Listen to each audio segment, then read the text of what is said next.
My stepsister died. She died on the way to exile. Unable to bear the humiliation, she threw herself into the rushing river, leaving no trace of her remains. Upon hearing the news, Lu Xun stormed into the courtyard without even removing his armor, a thorned whip in hand. The whip lashed down on me again and again until my back was a bloody mess. Holding my stepsister's memorial tablet, he blamed me. If it weren't for you forcing me to save you with the marriage contract back then, Xianxia wouldn't have died. You wretch, why weren't you the one exiled? Why weren't you the one who died? From then on, he beat and humiliated me every day, turning me into the laughingstock of the entire capital.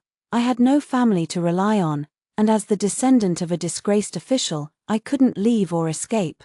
All I could do was swallow my pride and continue managing his dilapidated general's mansion. Later, he achieved great success and built a distinguished career.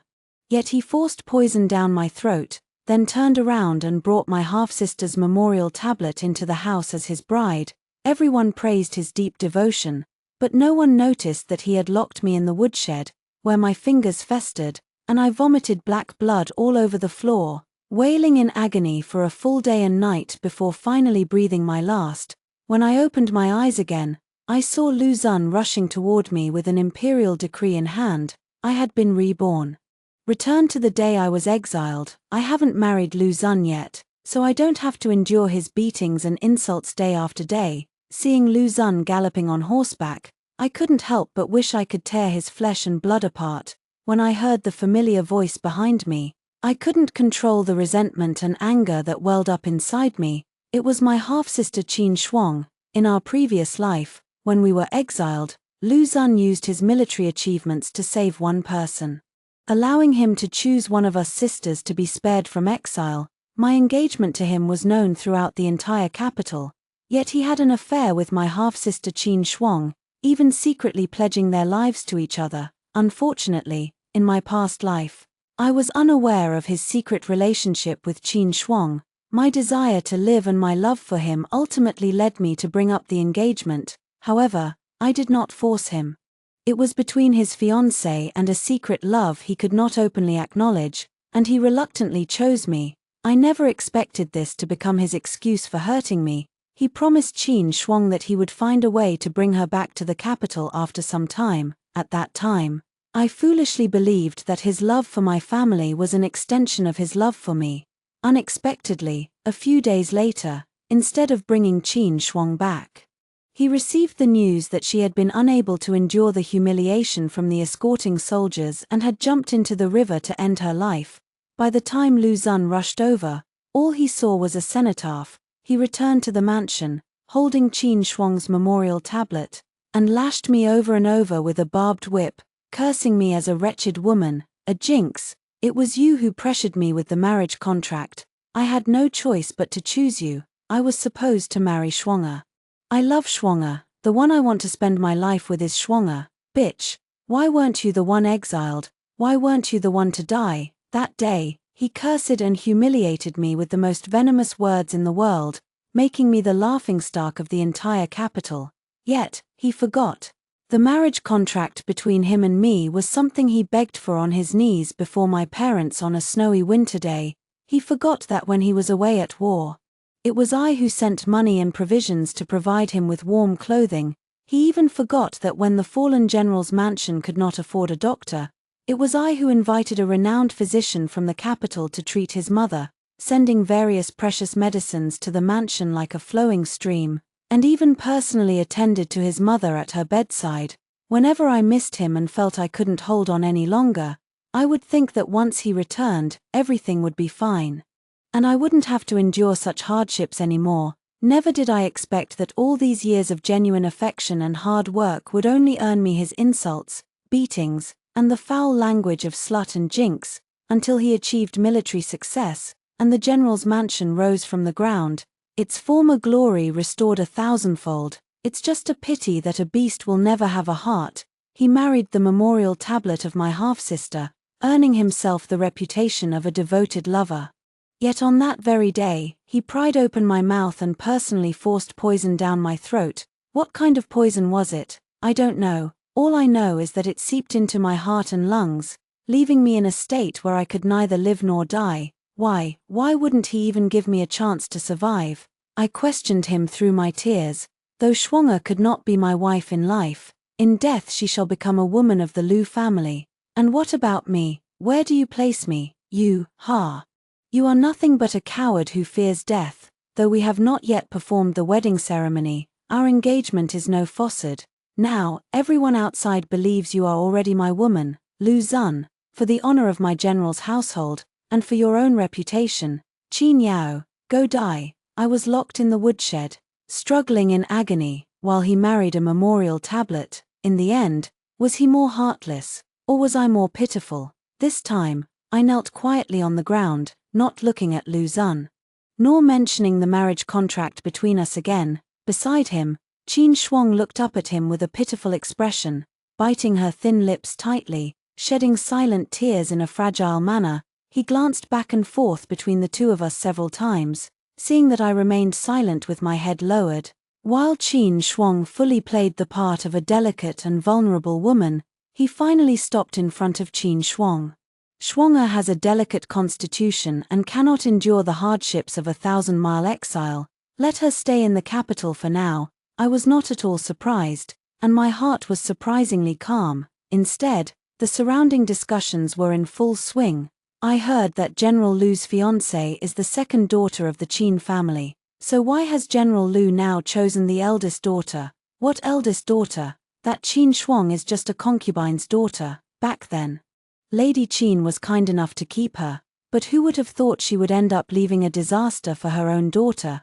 Didn't you all hear it just now? That General Lu called her Xianxia, TSK, calling an unmarried woman by her personal name. Isn't it obvious? If that's the case, then these two must really have a secret affair. At this moment, Qin Shuang had already removed her shackles and eagerly threw herself into Lu Xun's arms.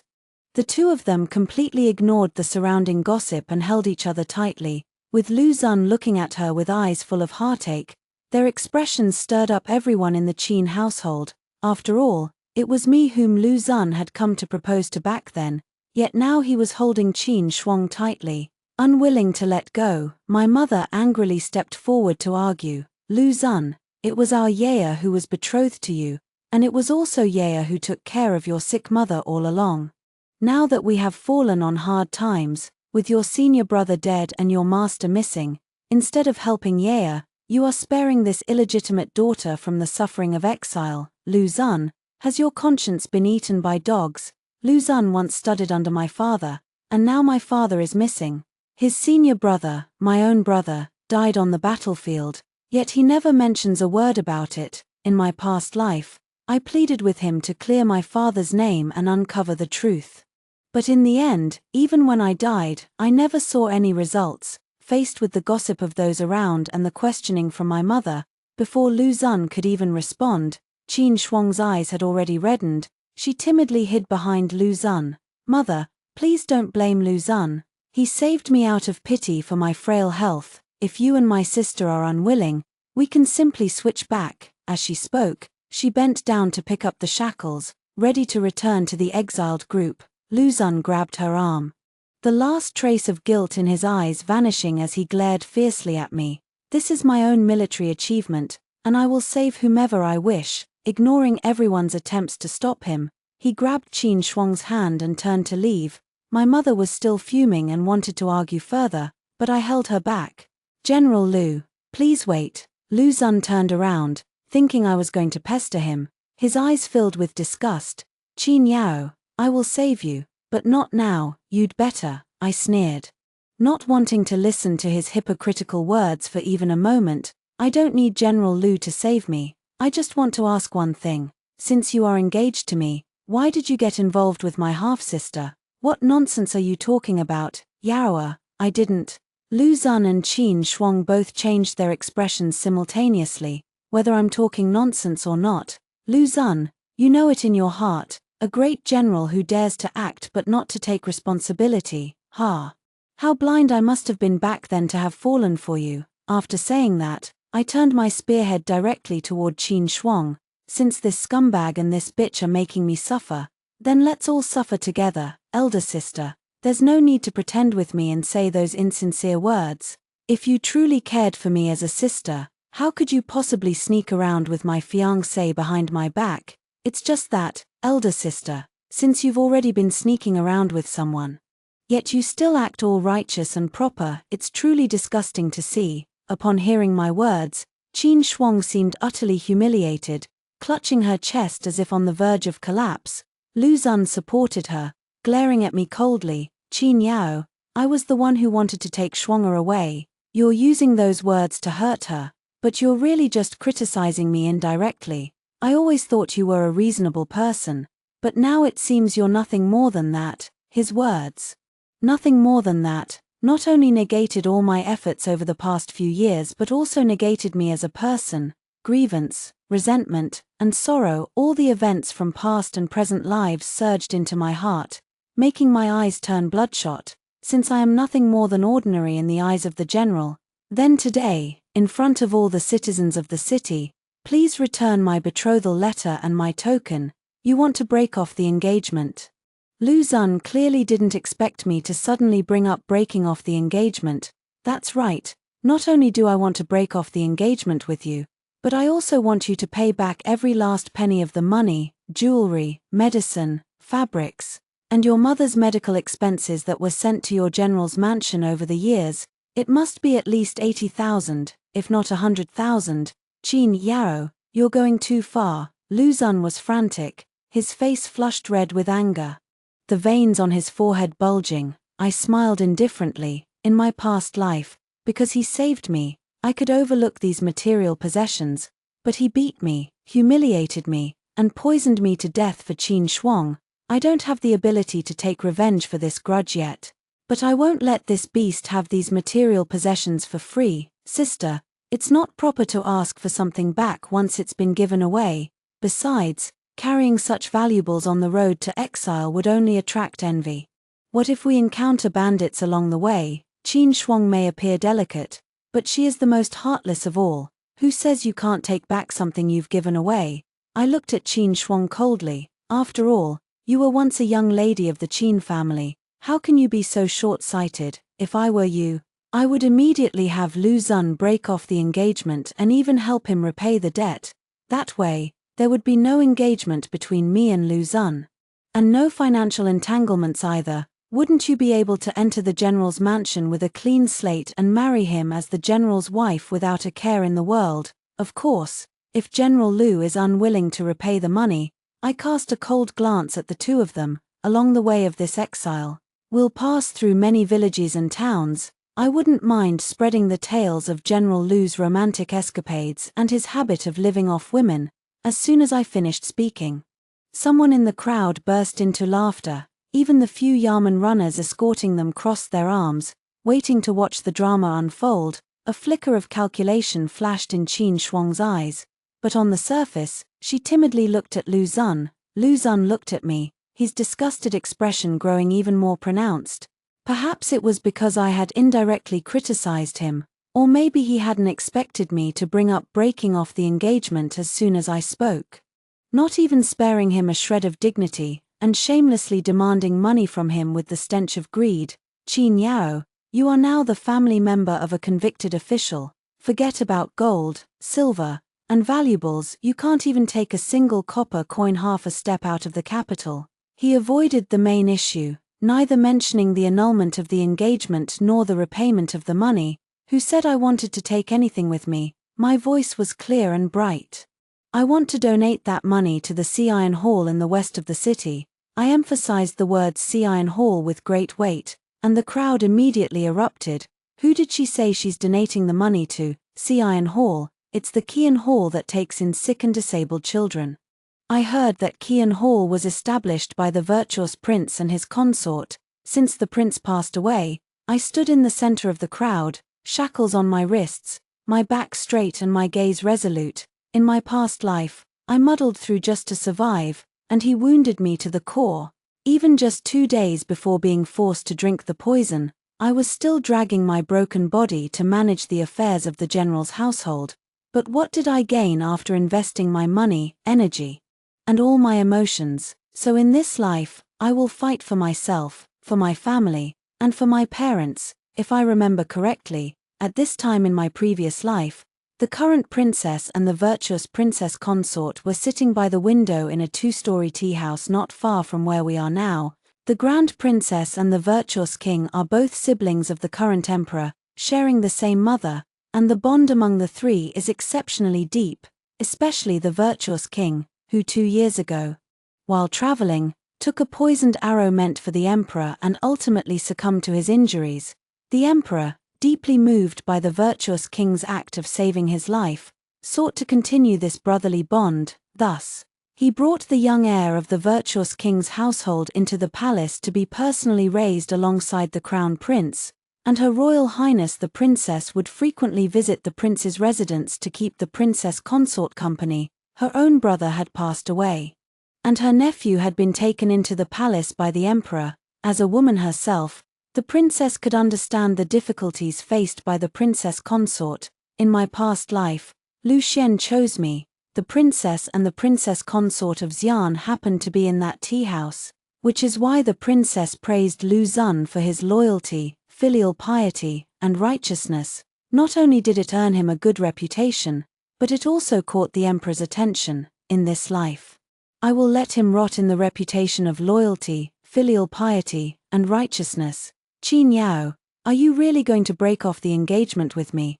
Are you truly so heartless? Lu Xun probably could tell that I was dead set on this, and actually softened his tone. I know you're angry that I saved Qin Shuang first, but rest assured, I will also. Not necessary. I cut him off, break off the engagement and return the money. Upon hearing this, Lu Xun's face twisted with rage as he threatened. Word by word, Qin Yao, don't forget you are the family member of a convicted official. Anything could happen on the road to exile. If you don't want, crash, smack. Though I was wearing chains, they did not hinder my movements in striking. The iron chain lashed fiercely at Lu Xun, and a retaliatory slap landed on his face. My eyes were bloodshot. You beast, everyone else may call me the family of a disgraced official, but you are the one who must not say it.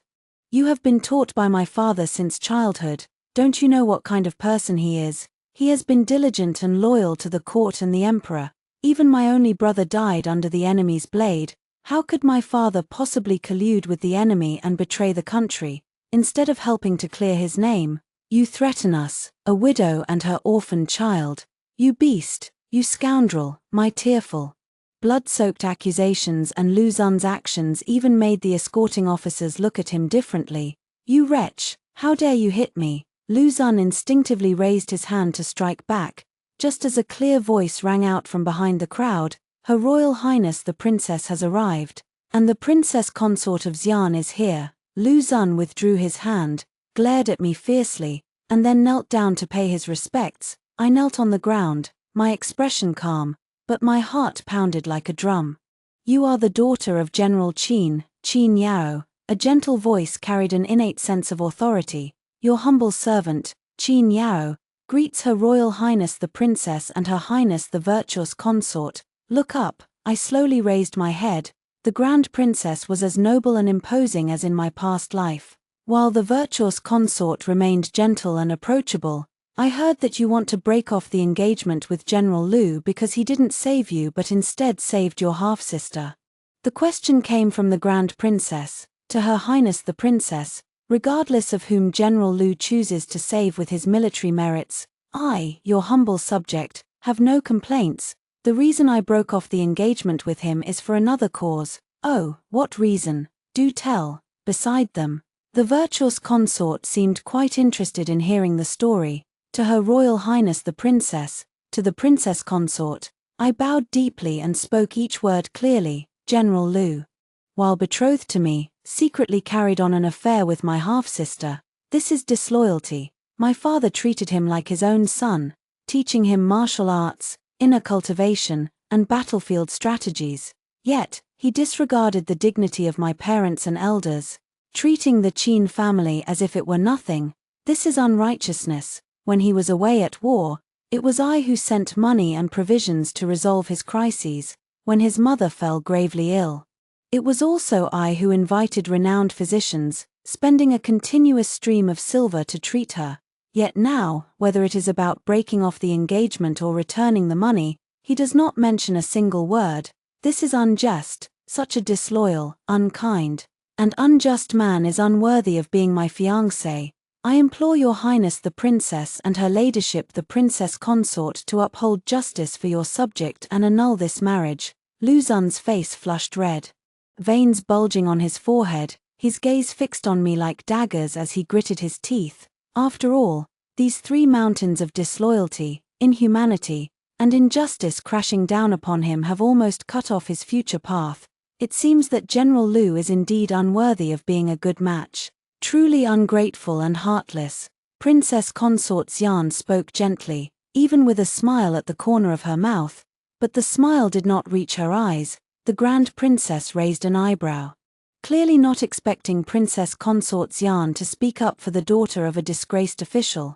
Qin Yao, do you know what it means for a woman to have her marriage annulled? Your Highness, I am aware. I continued to bow respectfully and perform the proper rites. Those women who have their marriages annulled, some are sent to family temples, confined for reflection, some are sent to nunneries, living as lay practitioners, and some are criticized and pointed at. Spending their entire lives with only a dim lamp and ancient Buddha for company. Since you know, aren't you afraid? I shook my head. I am not afraid. If a man is disloyal, unkind, and unjust, even if he is a peerless hero or exceptionally talented, I, Qin Yao, would not deign to spare him a second glance.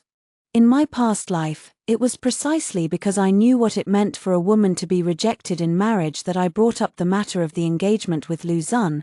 But I am someone who has already died once. If I'm not even afraid of death, what else is there to fear? Good, you have backbone. Beside me, the princess consort of Xian looked at me with shining eyes. It wasn't just a figure of speech about glowing eyes, it was truly like a wolf seeing a meaty bone. With a green glint that actually sent a shiver down my spine.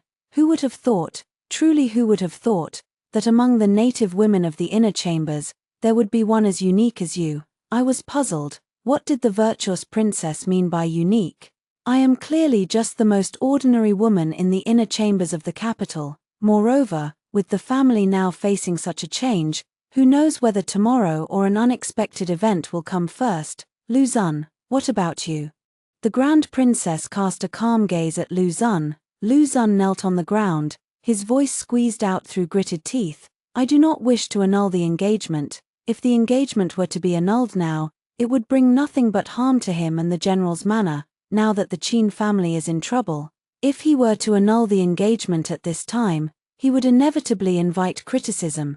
Qin Yao publicly demanded money from him. If he broke off the engagement and refused to pay, he would likely be ridiculed as ungrateful, which was unacceptable to him. Moreover, Qin Yao had just dared to strike him. Once she entered the household, he would personally teach her a lesson, making her understand the principle that the husband is the master of the wife. Seeing Lu Xun remain unmoved, the chill in my heart grew colder. Lu Xun was a selfish and untrustworthy man, weighing the pros and cons with every step he took. Lu Xun, as a general and as a man, you know full well that you have taken every advantage, yet you still expect me to accept your favor with a smile. Isn't that too cold-blooded and heartless? You are not unaware of the difficult position women face in this world. With reddened eyes, I kowtowed to the princess. Princess, I only ask to break off the engagement with Lu Xun. As for the money, 80,000 taels, I only seek to recover 80,000 taels. The rest can be considered payment for curing my blindness over these years. What, 80,000 taels? You're asking for an exorbitant price. Qin Shuang instinctively raised her voice, drawing unfriendly glances from the princess and the virtuous consort. I cursed her in my heart for being a fool. Do you know what has been keeping Lady Lu alive all these years? It's the century-old ginseng I bought with real gold and silver, the ginseng nourishing pills that cost 200 taels each. The renowned physician Zhong from the 100 Herbs Hall in the capital on standby at all times, and countless precious medicinal ingredients, year after year, day after day, for 3 whole years. Do you still think I'm asking for too much? Besides, this freeloader has spent my money on more than just this one thing. I glanced mockingly at Lu Xun, who was still in shock. 2 years ago on the first day of winter. The border military camp where Lu Xun was stationed was cut off by heavy snow, and supplies were running low. It was I who hired the Tiger Might Escort Agency at double the price, escorting 800 dan of provisions through the snow into the mountains, and purchasing 5,000 taels worth of medicine from the 100 Herbs Hall to send along. You tell me, does that not amount to more than 80,000 taels, far more than 80,000 taels? The princess consort of Xian looked at me with a rather complicated expression. Silly girl, do you need me to give you a basket? Ah, I was stunned, the virtuous consort added, digging for wild vegetables. You, born with the talent for digging wild vegetables, are even more love-obsessed than Wang Baochuan. I don't know who Wang Baochuan is, nor do I understand the connection between digging wild vegetables and being love-obsessed, but I can sense that this isn't a compliment. Lu Xun. If you're compatible, stay together, if not, part ways. If you're still a man, return her betrothal letter, keepsakes, and money. Wouldn't that be the best way to fly off together with the little beauty behind you? The princess consort of Xian gave a faint glance at Qin Shuang. Qin Shuang, already pale as a ghost, shrank further behind Lu Xun. After all, she's a child of a concubine, so petty and narrow-minded. At that moment, the Princess Royal also spoke up.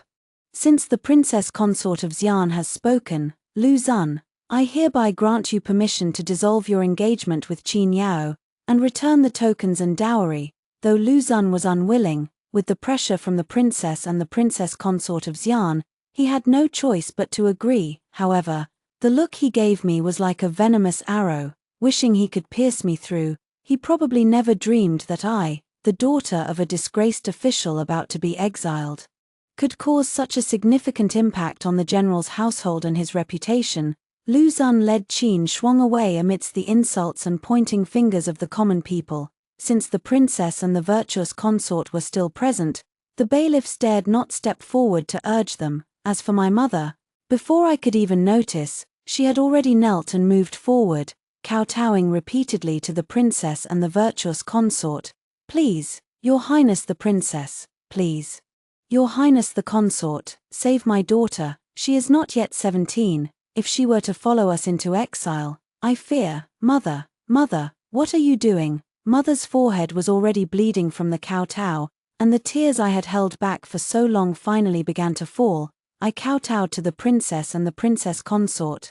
Your Highness the princess, your ladyship the princess consort, I am not afraid of exile, nor am I afraid of death, but I must plead for my father's innocence. My father is a man of unyielding integrity, utterly loyal to the emperor and the court, and would never collude with the enemy or betray the nation. Now, my eldest brother has died on the battlefield, my father is missing, and my Qin family has been wronged. In my past life, my eldest brother died, my father disappeared, the imperial guards surrounded the Qin residence with the so-called treasonous documents, and the emperor, with his vermilion brush, decreed that the Qin family members be exiled 3,000 miles away. From the incident to the exile, and then to my poisoning by Lu Xun, it all happened in less than 2 months. Those minor details have long vanished in fear, but now, thinking calmly, it seems there is something I overlooked. Survive. Only by staying alive in the capital can I uncover the truth of the matter. I crawled forward on my knees. Princess. Although I am not talented, I have at least benefited from my family's legacy and studied under great scholars, so I know a few words. I am willing to go to the Sea Iron Hall to care for those children and teach them knowledge, and as for those 80,000 taels, I, your subject's daughter, keep my word as a promise worth 1,000 gold. I will donate them to the charity hall and will never go back on my word. I know that ever since the passing of the virtuous prince, the heir entered the palace. The virtuous princess then successively established the capital brocade office, the embroidery institute, and the dyeing garden, recruiting women who had either been divorced by their husbands, were at the end of their rope, or were burdened by so-called reputation. I held on to hope, hoping that I could be one of those women. Please have mercy, Your Highness, I beg you to save your humble servant, to save the Qin family. Silence fell, so profound that even the surrounding commoners held their breath. after what felt like an eternity, a sigh was heard. Enough. The princess consort of Xian looked at the princess royal, Shihe. You said Lu Xun used his military achievements to save Qin Shuang's life. What should I use to save Qin Yao's life? The princess royal was speechless. Perhaps you could just give those 80,000 taels to the emperor. That won't do. Those 80,000 taels are 2 years' worth of food for the children. Besides, I've already found them a good teacher. If you've already made the decision, why bother asking me? The princess lifted her leg and climbed into the carriage. The princess consort smiled faintly, turned around, and looked toward me. My abilities are limited. I can only save you. Go bid farewell to your mother and report to the Sea Iron Hall tomorrow. With that, she turned and boarded the carriage. Instructing the coachman, to the palace, I stayed, once again remaining in the capital on the day of exile. This time, I didn't have to go to the general's mansion to live under someone else's roof, nor did I have to serve others day and night, endure daily humiliation and beatings, or be forced to drink poison and die a tragic death. I left all my valuable belongings to the several escorting officers, asking them to take care of my elderly and young family members on the journey. Those officers turned out to be quite friendly. Second miss, we respect General Qin and the young general, and we will also take good care of the Qin family. My heart trembled. If they had been the same in my past life, why did Qin Shuang jump into the river and die halfway? Who exactly lied? A 10-mile farewell must eventually come to an end. Before nightfall, I returned to the mansion through the unsealed back corner gate, seeing the familiar plants and trees before me. I finally couldn't hold back and burst into loud sobs. I just never expected Lu Xun to stoop so low. That night, as I opened my eyes from a deep sleep, I happened to see Lu Xun holding a knife poised at my throat. He wanted to kill me. In my previous life, Lu Xun became increasingly violent and would often lash out at me because of the death of his half-sister. That's why I was exceptionally alert while sleeping, and I would open my eyes as soon as I sensed someone nearby. At that time, Lu Xun was dressed in black, looking at me with a face full of rage. You're awake. I never thought you could stay in the capital without my help. I underestimated you. I lay on the bed fully clothed, looking at him with a calm expression. Lu Xun, do you still remember the first lesson my father taught you? A warrior's blade should only be pointed at enemies on the battlefield, not at comrades, nor at the elderly, children, or women. Shut up. Lu Xun fiercely covered my mouth and dragged me to the ground. If you had obediently gone into exile and waited for me to rescue you, why would I have resorted to using a blade against you? I admit I still have some compassion for you. After all, you took care of my mother before, and we had a marriage contract. But now you have publicly broken off our engagement and demanded money from me, humiliating me in front of everyone. When he spoke of his anger, his eyes held nothing but venom.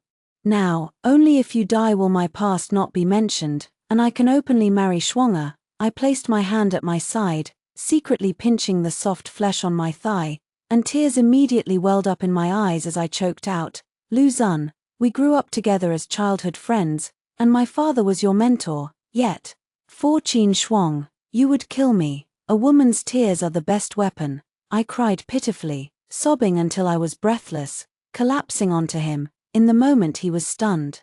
I flicked my wrist, and the plum blossom hairpin plunged unhesitatingly into his chest. Hiss, ah, you wretch, you ambushed me. Lu Xun struck with his palm, and I rolled aside. By then, there were no tears left on my face. Lu Xun, if I were you, I wouldn't resort to force right now. After all, I've coated that plum blossom hairpin with poison. If you use force, the toxin will spread through your body faster, and you'll die sooner. No one knows that before returning to the estate. I secretly went to see Dr. Zhong. My father once saved Dr. Zhong's life, and this poisoned plum blossom hairpin was the weapon Dr. Zhong gave me for self-defense. It's just a pity that this isn't a lethal poison, but it will still make Lu Xun suffer greatly. Bitch, you are so vicious. Lu Xun only felt dizzy and disoriented. If we're talking about viciousness, I can't compare to you, after all. Being able to watch your own master being framed without lifting a finger, either you're born cold-blooded, or you have ulterior motives. So, Lu Xun, which one are you? Lu Xun's pupils contracted. a flicker of panic crossing his face before vanishing instantly. He glared at me, then turned and leaped out the window. I stood quietly in the darkness, biting my lip hard, letting the taste of blood fill my mouth. My suspicions were confirmed. Lu Xun was indeed connected to my father's murder. From Rebirth until now, I have been constantly reviewing the events of my past life. In my past life, I was saved by Lu Xun from exile, and I instinctively believed he was my support. I took care of his ailing mother, managed the affairs of the general's mansion for him, and urged him to secretly investigate the reasons behind my father's wrongful accusation and the mastermind behind it. Yet, until the day I died, Lu Xun had not uncovered even the slightest clue. Ironically, during those 2 months, his fortunes turned, and he became the rising star whom everyone in the capital sought to befriend. Later, while I was imprisoned in the firewood shed, I overheard the servants saying that Prince Rong was a guest at the general's mansion, bringing great honor to the entire household. Now that I think about it, with no battles on the border, how did Lu Xun become a rising star and manage to attach himself to Prince Rong? So, there were signs all along, but I was blind to them back then. The next day, I went to the Prince Xian's residence, where I spoke with the princess consort in the study for nearly 2 hours. When I left the Prince Xian's residence, my eyes were red. While the princess consort's carriage went directly to the Princess Chang's mansion, I saved you not because of the 80,000 taels, but because you dared to break old customs, free yourself from constraints, and offer women in this world a different choice. Once you follow me, you must learn to control your own destiny. I hope you can see the vastness of the world, no longer confined to the love and hatred of the inner chambers. These words were admonitions given to me by the princess consort of Xian.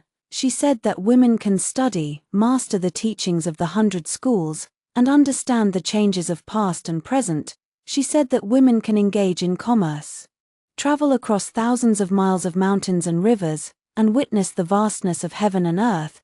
She said that the concept of a nation is grand and carries heavy responsibilities. Those of the royal family bear the burden of the people, protecting and nurturing all living beings. She said she respects heroes, especially those who defend the country, and that heroes should not shed blood, sweat, and tears. She said so much that it deeply moved me, leaving me in tears.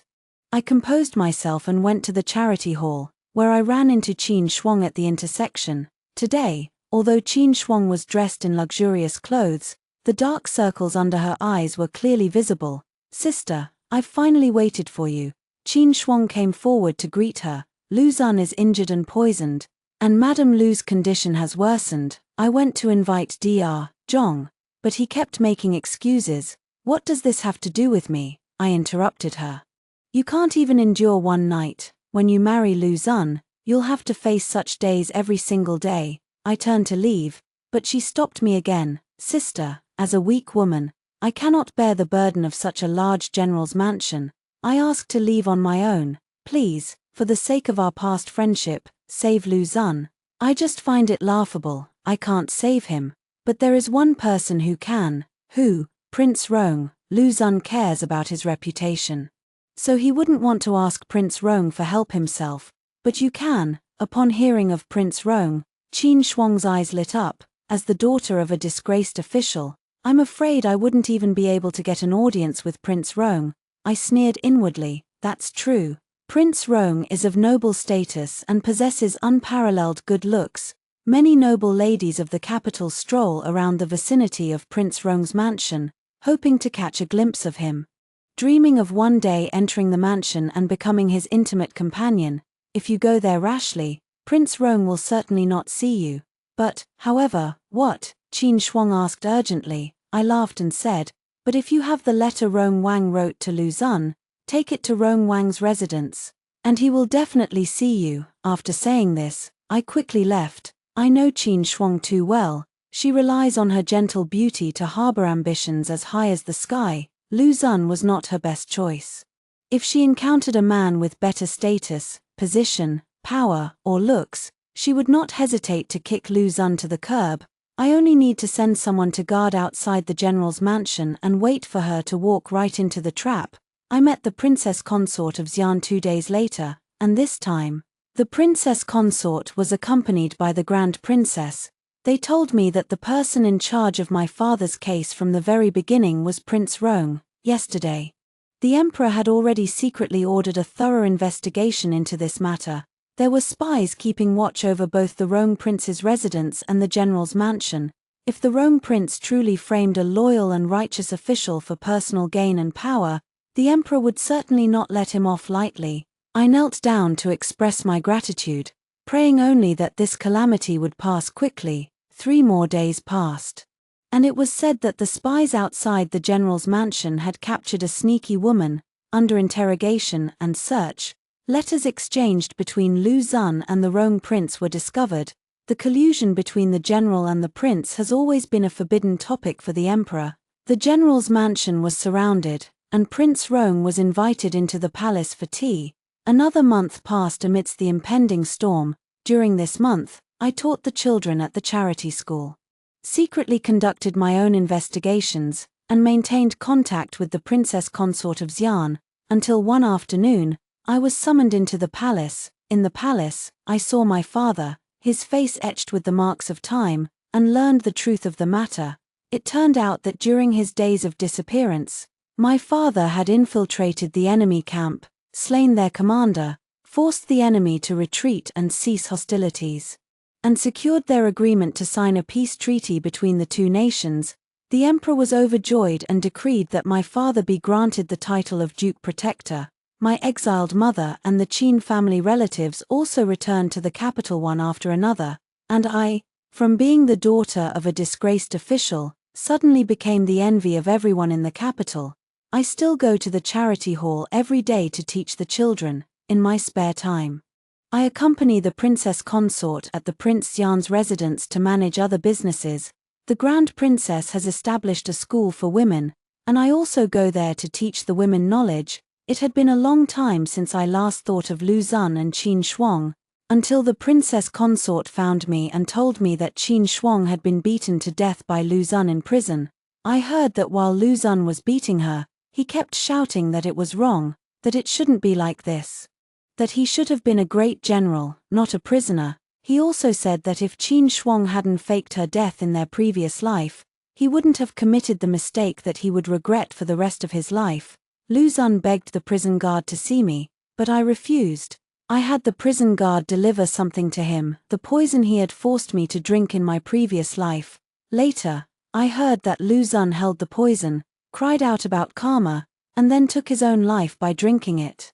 At that time, I was galloping freely across the horse track, chasing the rising sun in the east. After hearing the first story above, what are your thoughts? Feel free to share your opinions in the comments section. Next, there is another similar story. Let's continue to see. The Crown Prince and I are a pair of ill-fated lovers. He hates me for taking the position of Crown Princess from his beloved and causing her death. I hate him for drugging me, robbing me of the chance to become a mother for the rest of my life. To avenge Cheng Feiyan, as soon as he ascended the throne, he executed my entire Meng family on charges of treason. The day the enemy forces breached the city gates, the enemy leader mocked him, "Your Majesty, as the Son of Heaven, how could you enjoy such childish pastimes? I've heard that Your Majesty and the Empress share a deep bond, and the Empress indeed appears to be a great beauty. Why not make her my concubine?" The Crown Prince clutched the rabbit lantern in his arms tightly, appearing utterly deranged. "As long as you don't touch iron, do whatever you want with the rest, Your Highness, save me." He watched helplessly as the enemy soldiers stripped me of my clothes. In my shame and anger, I leaped from the city wall. When I opened my eyes again, I had returned to the day before His Majesty bestowed the marriage, since his heart belongs to another. Then perhaps it's time to change who becomes the Crown Prince. Are you refusing the arranged marriage? The Emperor looked at me in astonishment. If Your Majesty truly appreciates my father's assistance in helping you seize the throne, I ask that you grant me permission to establish my own household as a woman and bestow upon me the title of County Princess. When Hemming and I have been betrothed since childhood, and I beg Your Majesty to grant us this union.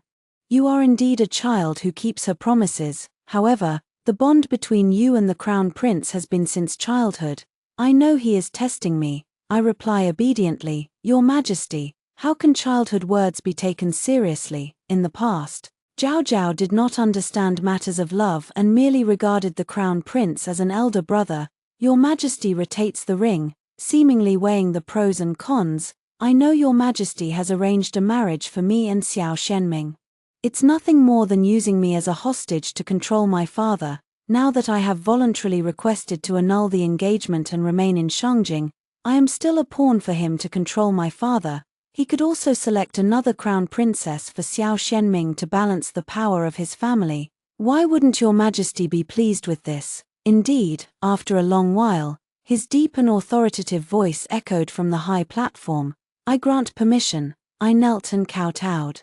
As I walked out of the Hall of Diligent Governance, Xiao Shenming and I collided head-on. My gaze fell upon the tiger jade pendant at his waist. In my previous life, he knelt for a long time in front of the Hall of Diligent Governance, begging only to take his beloved, a merchant's daughter, as his crown princess. Clearly, he was afraid that I would force the emperor to arrange a marriage and ruin his perfect match. Everyone in the capital knows I am the future crown princess, before the great chaos. My father served in the military in the northwest, while my mother supported my brother and me by making lanterns. Xiao Shenming was still young and lived in our home. My mother personally taught him how to make lanterns. Every lantern festival, I, Xiao Shenming, and my younger brother often fought fiercely over the most beautiful lantern in our mother's hands, but mother always gave the most beautiful one to Xiao Shenming. In the end, mother died protecting Xiao Shenming.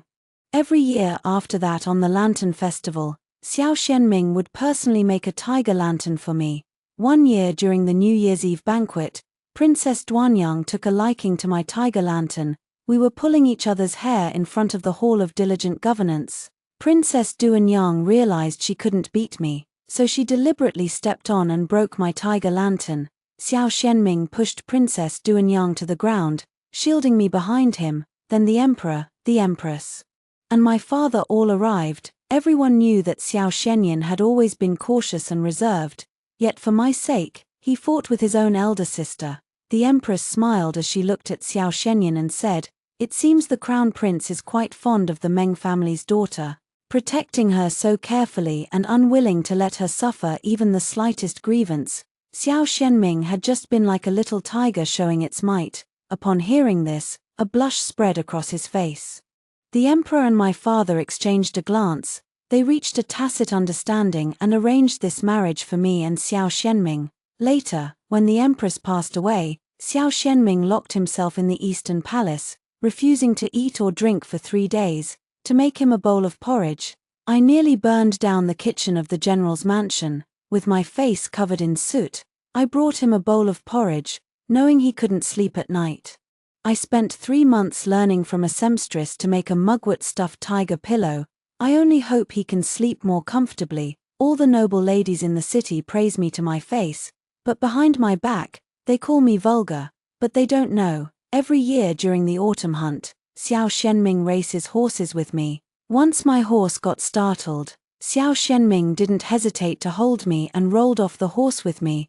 I refused to let him see the wound. He tore off his own sleeve and bandaged my wound with great care. Feeling wronged, I said in a fit of pique, Your Highness, you should marry a well-educated noble lady from a distinguished family, not someone like me, a general's daughter who dislikes reading and only loves riding horses. Xiao Shenming pulled me into his embrace. This prince prefers a free-spirited and unyielding woman like Zhao Zhao. I laughed in his arms, but as I laughed, I began to cry. On the day he went to the southeast to suppress the pirates, he earnestly promised me, Wait for me to return, and after I have performed the capping ceremony, I will go to General Meng to propose marriage. But after he returned, everything changed. He brought back a wealthy merchant's daughter named Cheng Feiyan. Xiao Shenming, who used to make tiger lanterns only for me, now only makes rabbit lanterns for Cheng Feiyan. He personally took Cheng Feiyan to attend the celebration banquet for the suppression of the sea pirates. Let her show her face in front of the noble ladies. Cheng Feiyan falsely accused me of being consumed by jealousy and pushing her down the attic. Xiao Shenying looked at me with disgust. He turned around and carried Cheng Feiyan to find the imperial physician, leaving me, who had also tumbled down the attic, covered in injuries, even for Cheng Feiyan. He knelt before the hall of diligent governance for 3 days and 3 nights, only to beg for the annulment of the marriage decree. Your Majesty values the Meng family. He angrily reprimanded Xiao Xianying. I spent the night in fear and trembling, only to receive the imperial decree of marriage.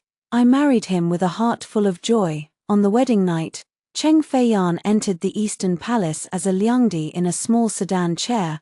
I waited with joy until the red candles burned out. The next day, Xiao Xianming finally appeared with a look of satisfaction. Now that you are the crown princess, I have given you this title.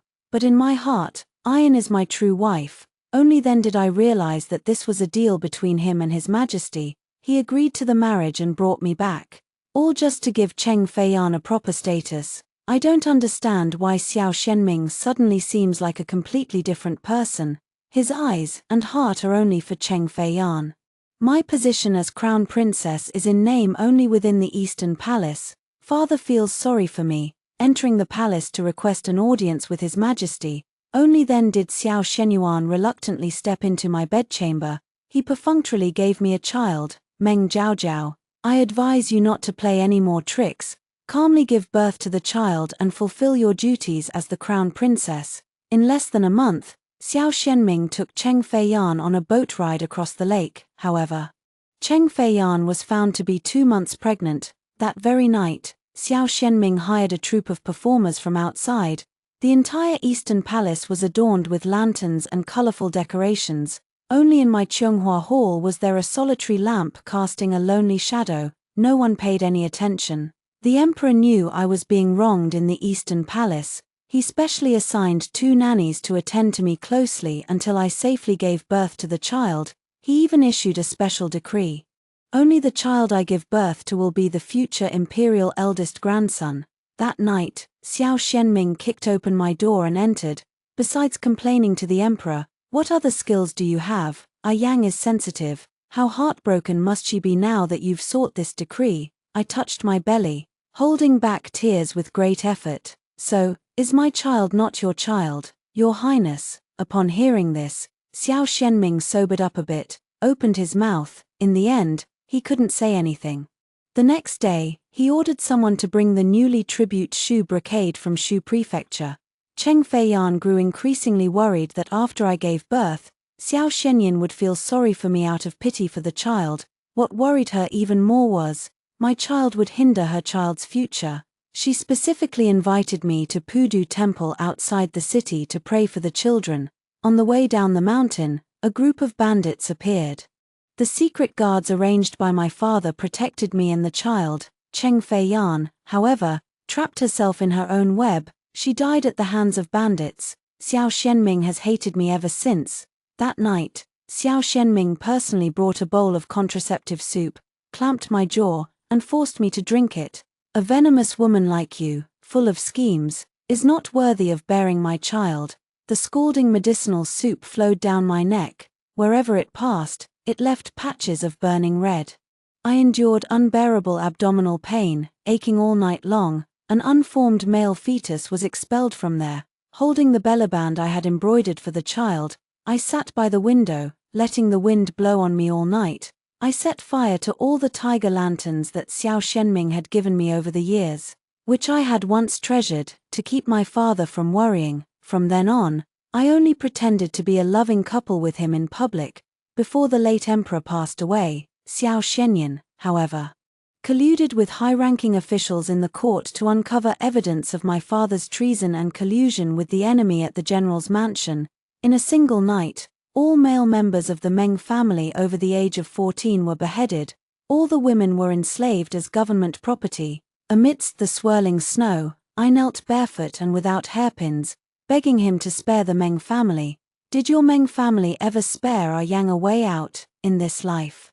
To protect my father and the Meng family, I will never repeat the same mistakes. A drop of rain falls on my forehead, pulling me out of my memories. Xiao Xianming grabbed my sleeve. Just a military general's daughter, and you still dare to dream of becoming my crown princess. Meng Jiaojiao, let me tell you, In this lifetime, I only love Cheng Fei Yan. Put away those shameful thoughts of yours. I smiled. Ha, Your Highness, given Miss Cheng's status, even if our marriage falls through, she will never be your wife in this lifetime. Xiao Xuanming's gaze was icy cold. As long as you don't shamelessly insist on marrying me, I will never take a principal wife in this lifetime.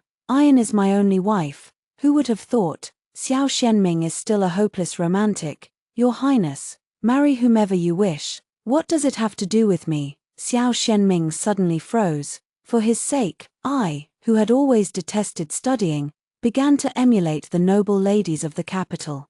I never once raised my voice to him, yet he chose to protect Cheng Feiyan's rabbit lantern, watching helplessly as I was humiliated by the enemy. Shame and anger burned in my throat like a raging fire.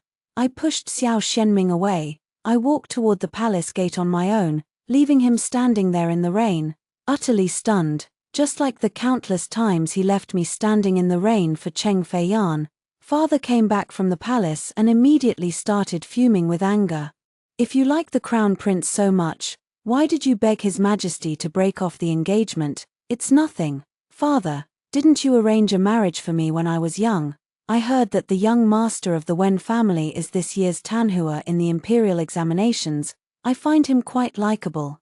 Father suddenly thought of something. Patting my head, he said, because you like the crown prince. I already refused when he came to propose marriage, ever since mother passed away. Father never again entertained the thought of remarrying. Father has always blamed himself for not protecting mother well enough. This sense of guilt was then transferred onto me. Whatever I wanted, father would do his utmost to fulfill it. Yet, this father who cared for me so deeply devoted his entire life to serving the great Liang, but was beheaded alive outside the Meridian Gate by Xiao Xianming on charges of treason. What's wrong? Why are you crying? Seeing my face full of worry. My father's earlier anger instantly subsided by more than half. I deliberately cooed. Dad, anyway, I'm not marrying the crown prince anymore. I want to marry that top scholar. So you figure it out. Father affectionately stroked my brows and eyes. Since Zhao Zhao likes him, I will swallow my pride and make this marriage happen. However, when Hemming is just a third-ranked scholar, I'm afraid you might be wronged. I hugged my father's waist coquettishly. With you here, who would dare to let your daughter suffer any grievances? Father, you have been my support for far too long. In this life, let your daughter be your support. For my sake. Father swallowed his pride and personally went to apologize to Wen Hemming. Unexpectedly, Wen Hemming readily agreed. Aunt eagerly prepared my dowry for me. I really like the child from the Wen family. Zhao Zhao, if you can let go of the crown prince and choose him, I will be at ease. Everyone says that once you enter the palace, it's like stepping into a deep sea. Seeing how much you liked the crown prince before, I was truly worried. I look at myself in the mirror. In this second life, I no longer have any intention to cling to love, to protect the Meng family. Perhaps Wen Hemming is my best ally. This marriage is settled. I am in high spirits. Miss, your set of ruby headwear is now complete. Why not go take a look today? My aunt and I went to the Qianzhen Pavilion in the eastern part of the city to pick up the finished hair ornaments. This set of hair ornaments was designed by Xiao Xianming and me together. Before he went to suppress the bandits, I had someone take the design drawings to place the order. It was prepared for our wedding. The ruby gleamed with a dazzling luster under the sunlight. My aunt held the bronze mirror herself, while the maidservant helped me put on each piece of jewelry one by one. Just as I was about to put on the 5 phoenix pearl and jade hairpin, someone snatched the hairpin from the maidservant's hands. What a beautiful hairpin! The capital truly dazzles with wealth and splendor. As she spoke, Cheng Feiyan's eyes grew red. When my mother passed away, she also prepared a set of head ornaments like this for me, her maid added from the side. It's just that the young lady was filial and personally placed it on the lady before she was laid to rest. Cheng Feiyan wiped her tears with a handkerchief, her almond-shaped eyes filled with pleading. Miss, would you be willing to part with it? I am willing to pay 3 times the price. I turned around and snatched the hairpin from Cheng Feiyan's hand. Miss Cheng. A gentleman does not take what others cherish. This hairpin holds great significance for me, so I must ask for your understanding. Cheng Feiyan, her face full of grievance, grabbed Xiao Xuanyin's hand. "Your Highness, let's go look somewhere else." Xiao Shenyin furrowed his brow. "You already occupy the position of crown princess, yet you won't even yield a set of head ornaments to iron. I never knew you were such a petty person before." After saying this, she ordered her attendants to directly take the set of head ornaments away from in front of me. Xiao Shenyin once again chose Cheng Feiyan. Cheng Feiyan turned her head and gave me a smug glance. Indeed, her delicate and sweet demeanor in front of Xiao Shenming was all an act. However, Xiao Shenming had grown up in the palace, accustomed to the covert and overt struggles among the concubines. Could he really not see through it, or was it that he intentionally indulged her? It doesn't matter anymore. Today, I have more important matters to attend to. Today is the anniversary of my mother's passing. My aunt accompanied me to visit my mother's grave. I specifically brought the last tiger lantern my mother left me. When the carriage stopped at the general's mansion, the incident of the crown prince snatching my headdress for Cheng Feiyan had already spread. The storyteller in the tea house across the street had already started drumming and weaving tales. "Have you heard? The crown prince brought back a woman from Haicheng. Today is the anniversary of Lady Meng's death, yet the crown prince has yet to come and pay his respects. It seems the marriage between the Meng family's daughter and the crown prince is in jeopardy. They say when the crown prince was suppressing the bandits, the Cheng family's merchant ships were all leased to him. By helping the crown prince use the fully loaded merchant ships to lure the pirates, they were ultimately wiped out in one fell swoop. The Cheng family truly deserves great credit." My aunt, furious, planted her hands on her hips and strode toward the opposite side. As soon as I got out of the carriage, yet before the carriage knelt a frail woman dressed in mourning white, on the verge of tears. "Fei Yan is but a humble willow, willing to serve by your highness's side, even as a foot-washing maid. I beg Lady Meng to be magnanimous and spare my family, you little wretch. How dare you slander me with such barefaced lies right from the start? My father was summoned to the capital by His Majesty to be rewarded for his merits. He should have arrived 3 days ago, but he still hasn't arrived today. Miss Meng, I beg you, if you have any grievances, direct them at me.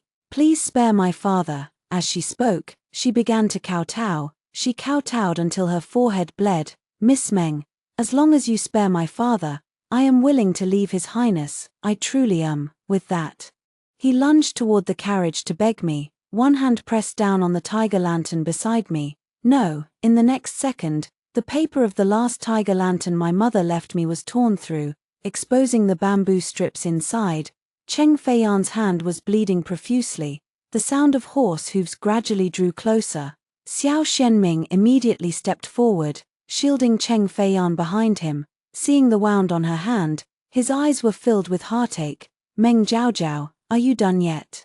How could I ever marry a woman as malicious as you? To stop Iron from marrying me, you would even dare to take a life so recklessly. How did you become such a monster?" I couldn't hear anything, holding the damaged lantern, trying to reattach the paper to the lantern. But no matter how hard I try, it just won't stick.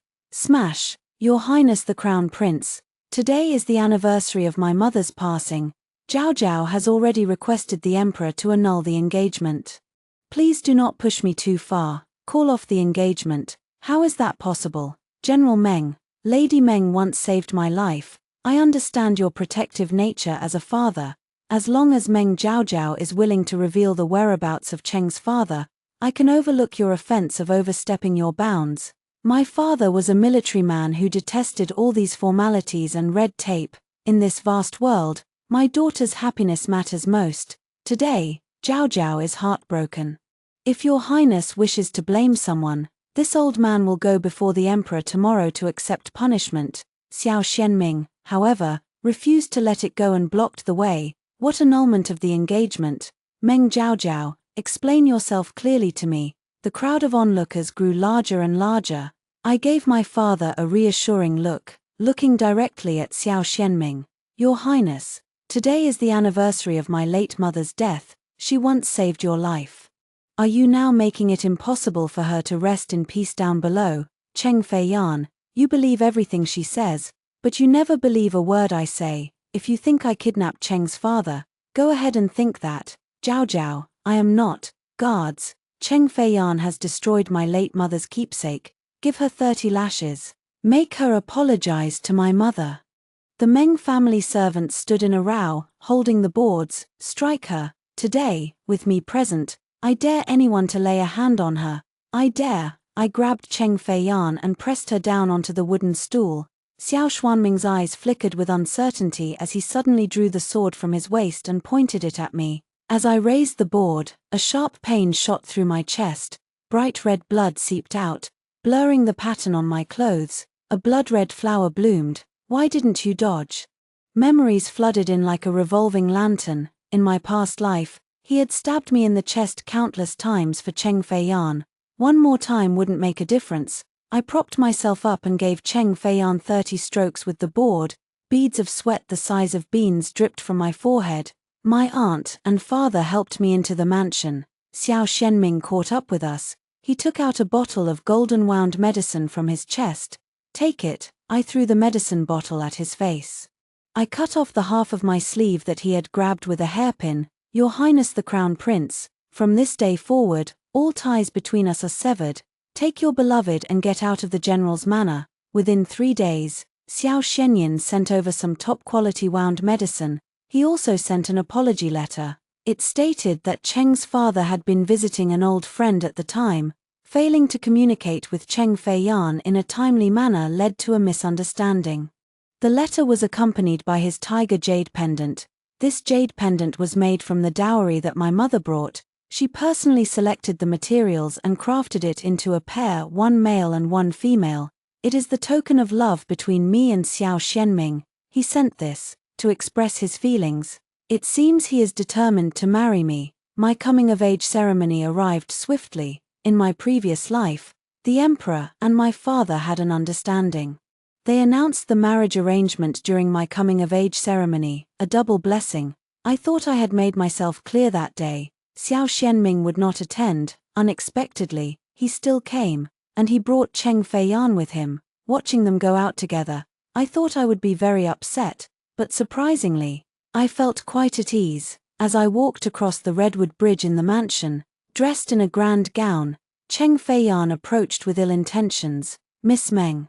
His Highness is now deeply in love with me. I advise you to voluntarily withdraw from the marriage arrangement. Wouldn't it be even more humiliating if His Highness were to request the annulment himself? As she spoke, she covered her mouth with a handkerchief and chuckled softly. Miss Cheng, even if I were to break off the engagement with the Crown Prince, do you think His Majesty would agree to let him marry a merchant's daughter from a remote, impoverished village like you? As long as His Highness the Crown Prince has me in his heart, I don't care about status. His Highness and I spent time together under the moonlight, and he said you were uneducated. His Highness is both cultured and skilled in martial arts, while you are a wild girl who can't even read. If it weren't for repaying a favor, His Highness would have long asked His Majesty to annul the engagement. So, he had always been bothered by it, bothered by my lack of interest in reading, which made him lose face. Cheng Feiyan's arrogant gaze suddenly turned triumphant. Her fingers traced the pattern on my collar as she whispered intimately in my ear, "What a pity that such fine jade and silk should be wrapped around a vulgar, uncouth wild girl like you." By the time I realized what was happening, she had already used the weight of her body to pull me down into the lotus pond with her. The ceremonial dress that my aunt had meticulously embroidered for a month was now covered in mud. Upon hearing the commotion, Xiao Xianming rushed over directly from the men's banquet. Cheng Feiyan was rescued and brought ashore immediately. Your Highness, it's all my fault. I originally wanted to apologize to Miss Meng for the previous incident with the headpiece, but because I'm not used to wearing these platform shoes, I accidentally bumped into Miss Meng. She didn't push me on purpose. Meng Jiao Jiao, Yang came with good intentions to celebrate your coming-of-age ceremony. Yet you are so malicious. Don't think that just because you are to become my official consort, you can bully Yang like this. That day, the words were spoken so clearly, yet he still refused to believe it. I sneered and looked at Xiao Xianming, who said I was going to marry His Highness. I looked at Xiao Xianming with a hint of mockery. I am uneducated and uncouth in my behavior. How could I possibly be worthy of your Highness? Didn't you enter the palace the day before yesterday precisely to urge His Majesty to finalize the marriage arrangement as soon as possible? What nonsense are you spouting again? Who in the capital doesn't know that you are the designated crown princess, set to marry me once you come of age? I met his icy gaze and said word by word, His Majesty has already agreed to annul our engagement. Moreover, I have long been betrothed to the newly appointed Tanhua, and after my coming-of-age ceremony, I will naturally marry him to demonstrate the Meng family's unwavering commitment to their word. A flicker of panic flashed in Xiao Xuanming's originally arrogant eyes. Impossible. You've been chasing after me since childhood. How could you let go so easily? Moreover, marrying me is your mother's dying wish. I wrung out my skirt. Step by step, I walked toward him, until we could hear each other's heartbeat between us. My mother must have been blind to risk her life saving an ungrateful wretch like you. If she knew in the afterlife, she would support me in cutting ties with His Highness as soon as possible. For Xiao Xianming, I diligently studied the etiquette of the palace. I personally trimmed my sharp claws, turning into a docile kitten, all to become a suitable crown princess. I had never questioned him so loudly before. He was accustomed to my obedience, seeing me like this. A flicker of discomfort flashed in his eyes. If you want me to care about you, can you not use such foolish methods? When he first brought Cheng Feiyan into the Eastern Palace, I had also played the tricks of crying and making a scene, just to prove that I am the most important person in his heart. But now, I won't be that foolish anymore. Xiao Xuanming's eyes were filled with disbelief. What about this tiger jade pendant? Since you can let go, why are you still wearing it? I'm used to wearing it. If your highness minds, I'll take it off and give it to you as a wedding gift for you and Miss Cheng. Xiao Xianming shook his head. Zhao Zhao, you're drunk. I will pretend I never heard those words. As long as you are willing to apologize to Iron, your position as crown princess will be secure. At this point, he still couldn't believe it. Perhaps all along, I had been chasing after him, giving him a sense of security. Now I am going to let go. Instead, he panicked. I smiled as I looked at Xiao Xianming.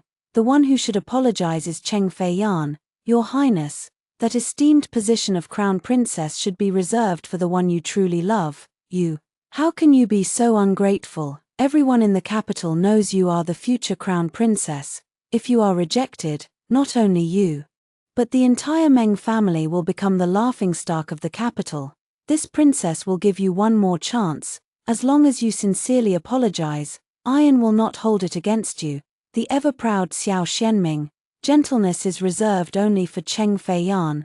He hasn't spoken to me so gently in a long time. Now willing to lower his pride. Still, it's for Cheng Feiyan. I remained silent, gazing at him coldly. Your Highness, it is I, Iron, who lacks propriety. Miss Meng is the legitimate daughter of the general's manor, while I am merely the daughter of a lowly merchant. How could I possibly allow Miss Meng to lower herself to apologize to me? As soon as her words left her mouth, Xiao Xuanming's anger flared up instantly. Meng Zhaozhao, my patience has its limits. If you don't apologize today, you can just wait to have the engagement called off. I watched them as if they were putting on a stage play, right in front of me. They were performing the drama of the domineering crown prince and the innocent, naive flower. My heart remains utterly unmoved. Let me calculate the time. His Majesty's decree should be arriving soon. A summons echoed from outside the second gate. The imperial decree arrives. The legitimate daughter of the Meng family, Zhao Zhao, is found to have an incompatible birth chart with the crown prince. The betrothal is hereby annulled. In recognition of the Meng family's outstanding military achievements, she is granted the title of county princess from this day forward, free to marry as she wishes. So decreed. Miss Meng, please accept the decree. I knelt and bowed deeply. Your subject, Meng Zhaozhao, thanks your Majesty for your grace. The color drained from Xiao Xuanming's face. He stumbled, nearly falling to the ground. Your Highness, be careful. Cheng Feiyan carefully grasped Xiao Xuanming's hand, only to have it flung away by him. Xiao Xuanming's eyes regained clarity. He snatched the imperial edict from Eunuch Li's hands. His face turned deathly pale. Your Highness, this is against protocol. Shut up. Cheng Feiyan saw Xiao Xianying in such a state of disarray, his eyes were as if poisoned, wishing to tear me apart on the spot. Impossible, how could it be? That day you entered the palace not for the marriage decree, but it's to break off the engagement. Now your highness has gotten what you wanted, then I wish your highness and Miss Cheng a long and happy life together, never to part. After saying this, I walked past Xiao Shenming with an expressionless face. His body swayed unsteadily. It felt as if, in the next second, he would stumble and fall into the lake. Throughout the entire coming-of-age ceremony, Xiao Shenming just stared at me in a daze. It seems I haven't fully recovered from this shocking news yet. My father was all smiles as he saw the guests off. When I returned to the backyard, I was suddenly grabbed by the wrist by Xiao Shenming. Jiao Jiao, there is nothing I desire that I cannot obtain. With just one word from me, I can immediately ruin your engagement to that useless top scholar. Your highness has never endured 10 years of rigorous study, yet as the crown prince, you slander the top scholar like this. Could it be that you are questioning the judgment of the Hanlin Academy scholars? Or perhaps even doubting His Majesty's ability to select talent? Miss, Madam Chu has asked you to come and try on the wedding dress. I yawned and turned to leave. Xiao Shenming relentlessly pursued and followed me. I promised your mother that I would take good care of you, if you are willing. Tomorrow I can request another imperial decree for your marriage. He wore an arrogant expression, as if this were some great favor bestowed upon me. Your highness. A gentleman helps others fulfill their wishes. Am I really so tactless? Xiao Shenming seemed very uncomfortable, holding his head as if suffering from a hangover, his gaze turning strange. He tightly grasped my hand and spoke with difficulty. I promise you, in this lifetime, I will surely protect your family. Upon hearing this, a sudden chill ran down my spine. In this lifetime, could it be that Xiao Shenming has also been reborn? But if he has been reborn, why is he still clinging to me? Your highness must be drunk. Jiao Jiao is about to be married. If someone were to see this, it would not be good for either Jiao Jiao or your highness. With that, he stepped in front of me. He ordered 2 servants to support Xiao Shenming on either side, and escorted him out. My aunt turned to look at me, her face pale. She wiped the fine sweat from my forehead. Jiao Jiao, have you really? Let go. I snapped out of my daze, watching Xiao Shenming's back disappear, nodded. Aunt, rest assured. I have long since given up on His Highness the Crown Prince. When Hemming had someone send over a pot of orchid, this was mother's favorite flower when she was alive. He is quite thoughtful. When Hemming is the newly appointed Tanhua, 3rd place in the imperial examination, his sister arranged a banquet for him. In fact, it was to introduce me, his future wife, to his brother. I was pondering how to reconcile with when Hemming. He was dressed in a purple robe, as if he were a figure from a painting. He was peeling a crystal-clear pear in his hand. I heard Miss Meng likes this the most. He slowly stood up and handed me the peeled pear, but the sharp blade instantly cut my finger. When Hemming took the opportunity to grasp my injured finger, he carefully wiped away the blood with a handkerchief. His movements were very gentle, yet, a chill ran down my spine. Everyone says Miss Meng is infatuated with the Crown Prince, yet now you are flirting with me, a mere 3rd-ranked scholar. What is your purpose? When Hemming asked casually, as soon as I was reborn, I immediately sent someone to investigate when Hemming's background. His mother, fearing that the Empress would take her son away, gave birth to him in secret, accused of attempting to use witchcraft to harm the Empress. The day before he was beaten to death, he desperately pleaded with a court physician to help him escape the palace. Since then, the Emperor's eldest son has been missing. The entire family of the imperial physician was also executed for their involvement in the witchcraft case. My mother died saving the Crown Prince, and now His Majesty also fears my father's military power, secretly gathering evidence. We share the same enemy, don't we? I only ask that my father can retire in peace, having guarded the Northwest for many years. On the day you succeed, we will divorce. And I will never cling to you. Upon hearing this, when Hemming, the smile on his face vanished instantly. The next second, he grabbed me by the neck. The force was so great, it was definitely not something a frail scholar could achieve. I became more and more certain in my heart. You know too much. My breathing grew increasingly difficult. If you don't trust me, just kill me, that would be better. When Hemming stared intently at my increasingly pale face, he seemed very curious about how I, the daughter of a useless military officer, could see through his identity at a glance. I met his probing gaze directly. If I had a way for you to meet His Majesty and restore your status. When Hemming paused in his actions, suddenly, he let go. I fell heavily to the ground, gasping for breath. According to the rules, the top 3 candidates in the imperial examination were to undergo the palace examination. When Hemming had been waiting for this opportunity for a long time, however. Just before the palace examination, the emperor fell seriously ill. The Crown Prince and the Grand Academician of the Hanlin Academy presided over the palace examination. When Hemming still hasn't met the emperor yet, a top scholar in the imperial examination, with no connections at court, to seek an audience with the emperor again, is as difficult as ascending to the heavens. When Hemming looked at me with great interest, tell me about it. In a month, His Majesty will take the princes and princesses to Nanhazi for a hunting expedition. Everyone knows His Majesty dotes on Princess Duanyang.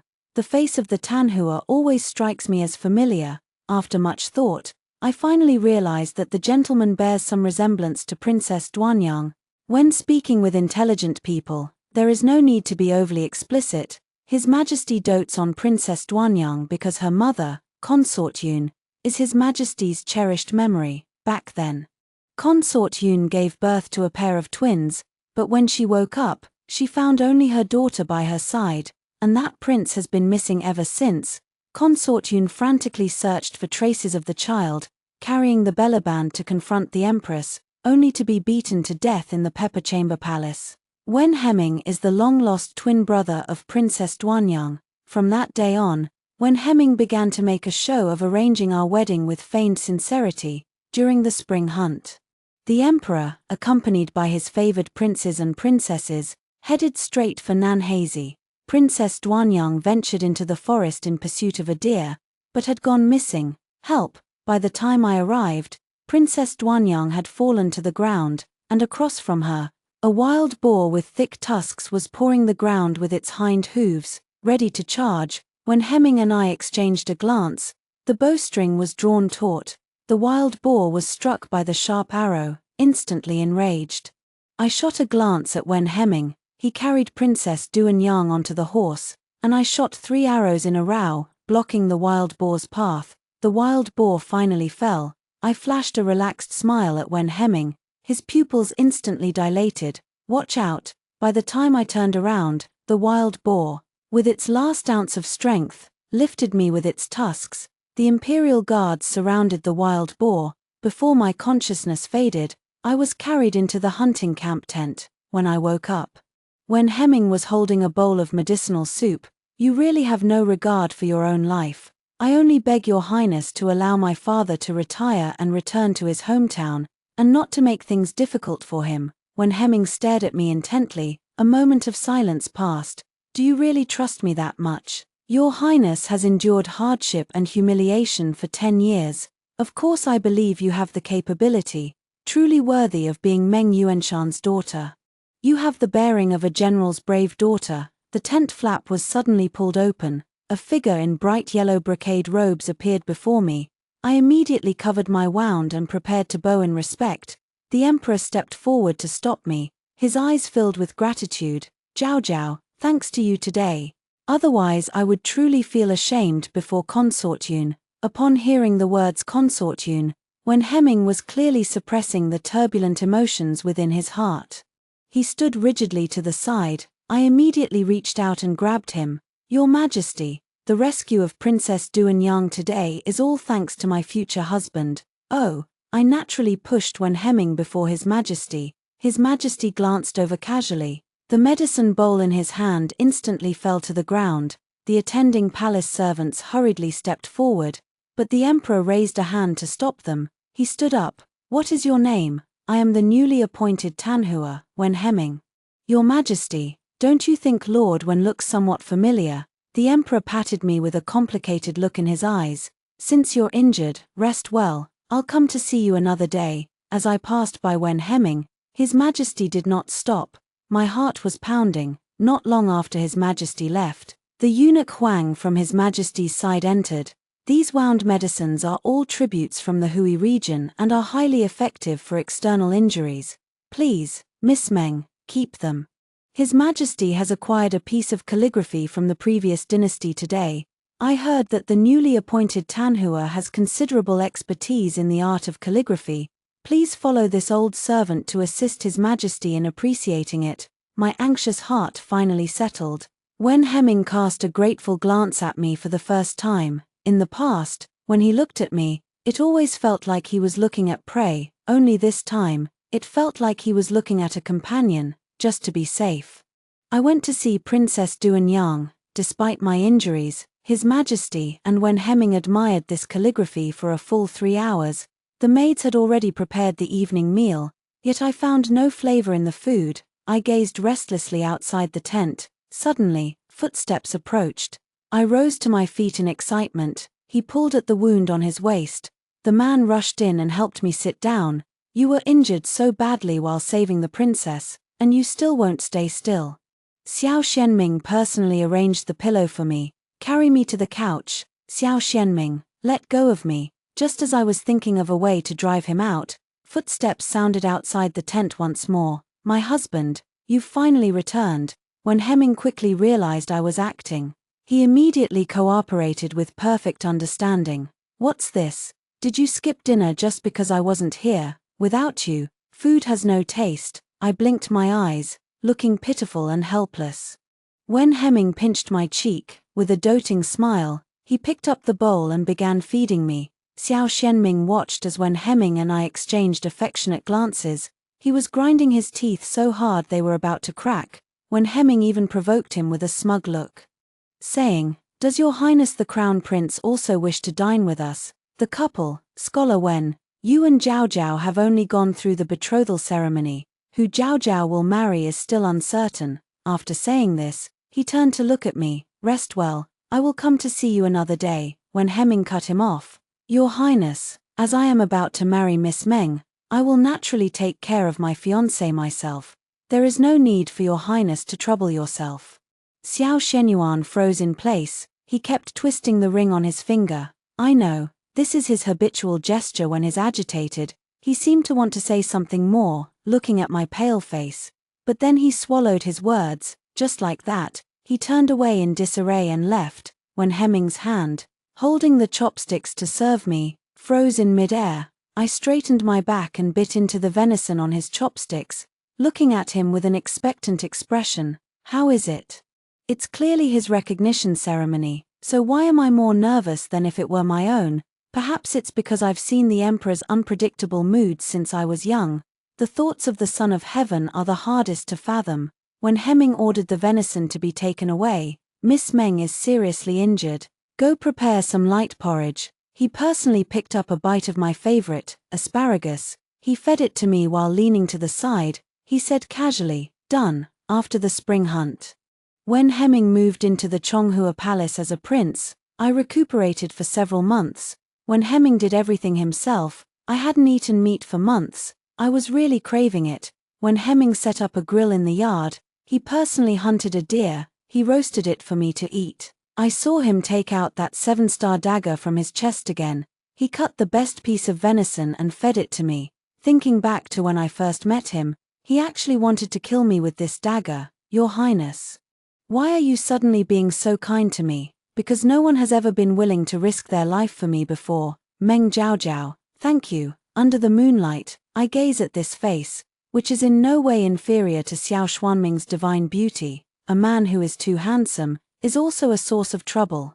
With just one smile from him, I immediately blush. Ahum, oh, it's just a small matter, not worth mentioning. My father taught me that in dealing with people and matters, one should always do their best. As I spoke, I got carried away and started telling the story of how I went on the spring hunt with His Majesty when I was 7 and managed to hunt a white fox. When speaking with excitement, waving hands and stomping feet, spinning and leaping, I never stopped tilde. Ouch. When Hemming immediately put down the knife in his hand, his large hand supported my waist. Help, a blatant use of the handsome man strategy. Wen Hemming and I seemed to be competing to see who could blush faster. Princess Duanyang came over, pointing and commanding, "You two, what are you doing? Not even married yet, and already hugging and clinging to each other. What kind of behavior is this?" Grabbing Wen Hemming's hand, she began to uphold justice on my behalf. "Imperial brother, no matter how eager you are, you cannot take advantage of Miss Meng. Imperial sister, it's not what you think, I saw it all. And you still want to deny it." When Hemming and I exchanged a glance, if we didn't intervene soon, Princess Duanyang would likely bring out the Book of Rites from the Great Liang and lecture us all night. I quickly grabbed Princess Duanyang's hand. "Princess, the venison is ready." Princess Duanyang, who shares my love for food, instantly had a sparkle in her eyes. "Let's eat the meat first. If it's overcooked, it won't taste good." After my injuries had completely healed, His Majesty personally arranged the marriage between me and Wen Hemming. "Zhao Zhao, you still cannot escape. You are destined to become my daughter-in-law. The newly tribute Fergana horses from the northwest have already been placed in the Imperial Horse Park. Go and pick one for yourself.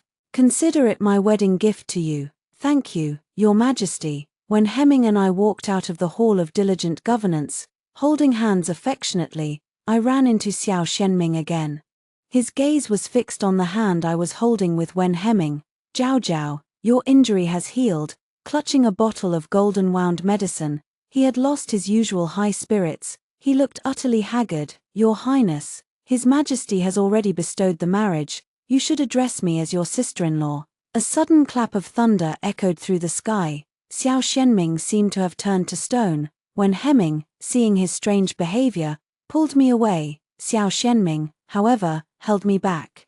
"Zhao Zhao, don't marry him." As the heavy rain fell, I couldn't help but sneeze. Xiao Shenming immediately took off his own cloak, but when Hemming was one step ahead, he removed his cloak and draped it over me. "Your Highness, Zhao Zhao is now my fiancé, so there's no need for your Highness to trouble yourself." In the heavy rain, when Hemming held an umbrella and escorted me all the way to Yongning Gate. "You should head back now," he nodded, but his feet remained planted. It wasn't until the carriage had passed far beyond Yongning Gate, when Hemming still stood in place. Not far behind him, I saw another familiar figure, Xianming Xiao, passing by the Drunken Spring Pavilion. The fragrance of thousand-mile drunkenness permeates the air. I've been sick these days, and it's been driving me crazy with craving. When the elegant window of the private room upstairs was pushed open, I saw Cheng Feiyan talking to a strange man.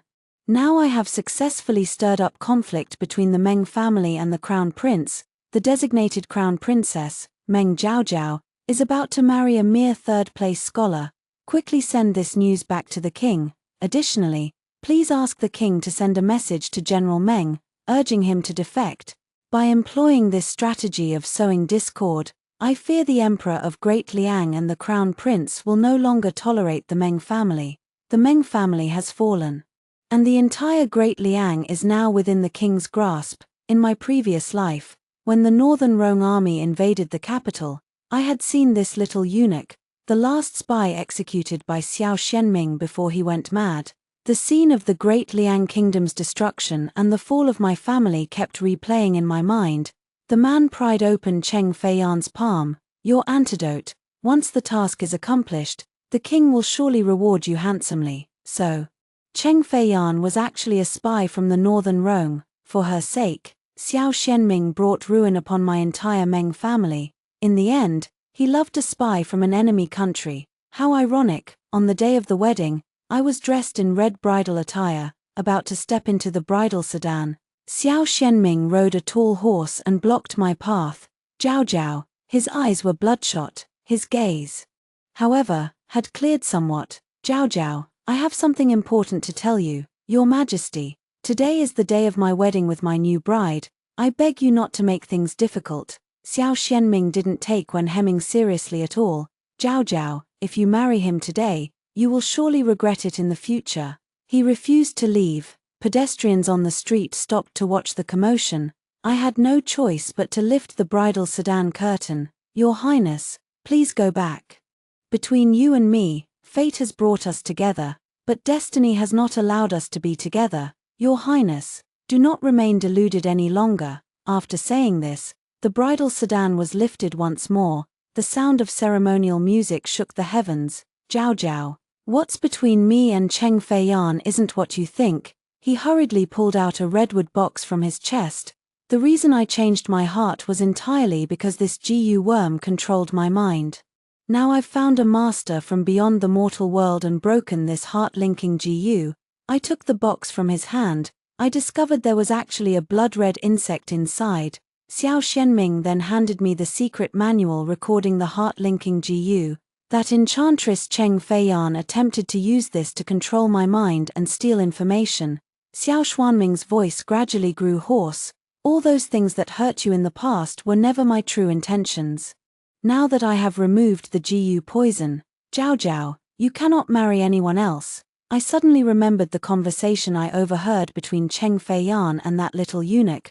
I also recalled that after returning from suppressing the bandits, Xiao Xuanyuan's gaze had been somewhat unfocused during our several meetings. I had thought he was suffering from a migraine, but I never imagined his mind was being controlled by the heart-linking Gu. Xianming Xiao took my hand and placed his pair of tiger jade pendants in my palm. "Jiao Jiao, you have long been my wife, haven't you?" I approached Cheng Feiyan to root out the northern Rong spies and protect the Great Cheese realm. "You never truly liked that when hemming. We grew up together, you made tiger pillows for me, learned etiquette for me, and when my mother passed away, it was you who stayed by my side. After we married, you even bore children for me." Speaking of the child, his eyes instantly turned red. So he really had been reborn. A sharp, wrenching pain shot through his stomach. I remained silent. "Are you really willing to give up on our years of feelings just like that?" Slowly lifting the bridal veil, step by step, I walked toward him. A glimmer of anticipation shone in Xiao Xuanming's eyes. I placed the box containing the Gu worm into his palm, placing his hand on my lower abdomen. "Your Highness, do you remember, a little life once grew here, but his father, before he was even born, for the sake of another woman, to be precise, for the sake of an enemy spy, killed him outright. Your Highness, you and I can never go back, isn't that so?" The hope in Xiao Xuanming's eyes gradually faded away. "No, Jiao Jiao, you've forgotten. I make tiger lanterns for you every year. When you doze off in class, I do your daily homework for you. When the teacher punishes you, I stay up late imitating your handwriting. And when mother passed away, you were the only one by my side. Jiao Jiao, give me another chance. Just one more, please." As he spoke, he placed a newly made tiger lantern in my hand. The lantern was exquisitely crafted. Xianming's hands were covered in scars, and dark circles shadowed his eyes. Normally, it takes at least 7 days to make a lantern, yet he finished it in just one night, just for the sake of this lantern. As I looked at the lantern, my mind was flooded with the image of him, seemingly deranged, clutching the rabbit-shaped lantern while watching helplessly as I was humiliated by enemy soldiers. The pain and humiliation that cut to the bone brought my reason back. I threw the lamp onto the ground, stepped on it, then handed the thoroughly smashed lamp back to him. "Your Highness, this lantern is broken. It cannot be repaired. It can be fixed." Xiao Xianming, who had always been calm and composed, held this lantern as if it were a priceless treasure. A faint redness tinged the corners of his eyes. "Your Highness, Cheng Feiyan, dressed in a red wedding gown, stumbled over, upon seeing the rosewood box. A flicker of panic flashed in her eyes. "Your Highness, we made a vow before the matchmaker temple, to be together for a lifetime, never to betray each other. Have you forgotten all of this?" "Your Highness." Xiao Xuanming's gaze turned sharp as he pushed Cheng Feiyan to the ground. He threw the rosewood box at her face. "Get out, you scheming, venomous woman. If it weren't for you, Jiao Jiao would have long been my crown princess." Cheng Feiyan had been holding onto a sliver of hope just moments before. Now that the truth was out in the open, she decided to drop the act altogether. She began to laugh out loud, laughing until tears streamed down her face. "Your Highness, what kind of deep affection are you acting out here again? Isn't this poisonous woman enough to drive your Highness out of your mind? Seeking pleasure with me night after night." After saying that, she turned her gaze toward me. "Do you think Meng Jiao Jiao is any good?" Her father has long been secretly colluding with the Northern Rome King. If you don't believe me, you can go search the Meng residence right now, since she's no longer pretending.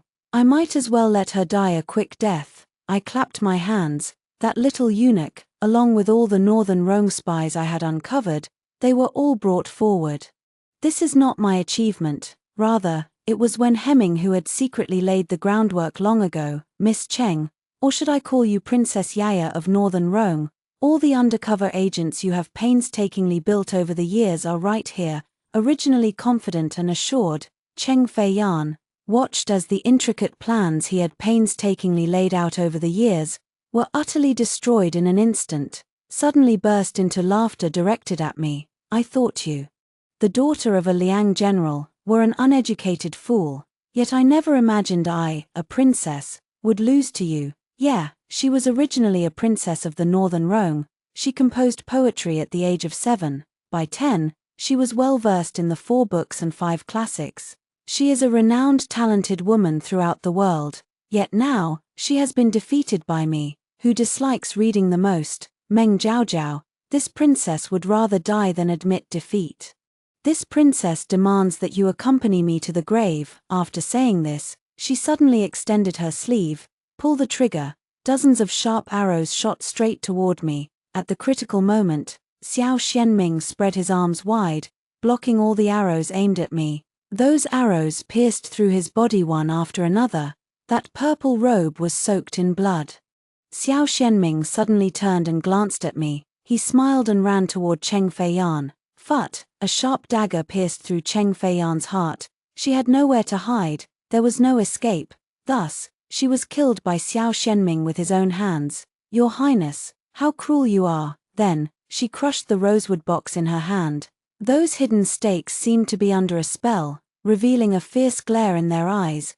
They all drew out the sharp weapons in their hands, to surround me. Kill this woman.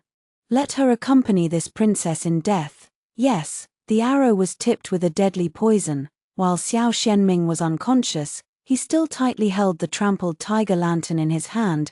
The imperial physician tried every possible method, but could not pry open his wrist. 3 months later, Xiao Xianming had completely become a cripple. Upon receiving the news, the emperor's hair turned white overnight. Slapping his thigh in lament, he sighed that Xiao Xianming had misjudged people, nearly bringing the entire Great Qi to ruin. Early the next morning, the ministers submitted a memorial, stating that the crown prince's virtue did not match his position.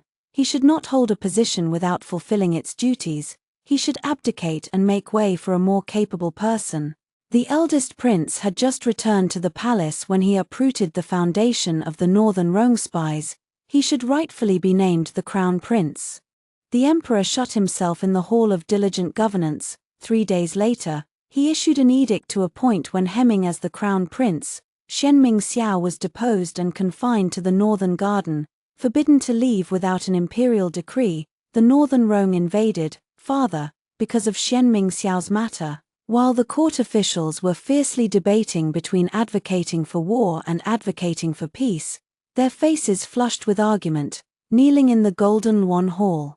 He volunteered to lead the expedition. My father is already over 60 years old, his temples are now streaked with white hair, yet he still goes to war to protect me. When I knelt outside the Golden Luan Hall, clad in full armor, Wen Hemming was 1 step ahead of me. He held my hand tightly and knelt before the hall of diligent governance. Request permission to lead the expedition and repel the Northern Rome. You have just been recognized by His Majesty. And he cannot bear the pain of losing another son. You can't bear to lose your father again either. On the day of departure, the sky was filled with heavy snowflakes. Wen Hemming, I'll wait for you to come back. 6 months later, when Hemming returned triumphantly, he was established as the crown prince. I was dressed in a bright red wedding gown. Step by step, he walked toward the imperial platform. Standing beside him, his mind was like a shadow play, flashing through everything from past lives to the present. Mother took the blade meant for Xiao Xianming. Xiao Xianming saved me by blocking Cheng Feiyan's sleeve arrow. I did it for Wen Hemming to recognize his family. I would rather face the fierce tusks of the wild boar myself. We are all risking everything for what we cherish. The past is vividly before my eyes. I tightened my grip on Wen Hemming's hand. Thus began the golden age of the two sages' joint reign, when the red candles were lit high. I saw the entire eastern palace adorned with orange-red tiger lanterns. A full moon hung at the treetop. The lanterns of the eastern palace remained lit throughout the night. Early the next morning, a mournful bell tolled from the western garden. Xiao Xianming had taken poison and ended his life. Extra. From Xiao Xuanming's perspective, the Forbidden City had not seen a joyous event in a long time. When the triumphant music began to play, my imperial brother was clad in golden armor. The Meng Jiaojiao I have loved for 2 whole lifetimes ended up marrying my imperial brother. She still looks best in red, like the brilliant flame tree flowers under the blazing sun. Your Highness, you've nearly ruined your hands making lanterns for Miss Meng. Why go to such lengths? This task demands great care. I have always reserved it only for those I hold dear. It is said that before death, one's life flashes before their eyes like a revolving lantern. As the poison took effect, my mind drifted back 10 years to Feng County, to the Meng family courtyard. Beneath the flame vine, there sat 2 children who were being punished by making lanterns. How can I get Jiao Jiao to marry me, unless you ride a tall horse and personally make 100 tiger lanterns to hang all over our wedding chamber? Alright, when we get married, I will definitely make 100 tiger lanterns for you. Pinky promise. Pinky swear. 100 years, no changing. After hearing the story above, what are your thoughts? Feel free to share your opinions in the comments section. Looking forward to hearing from you.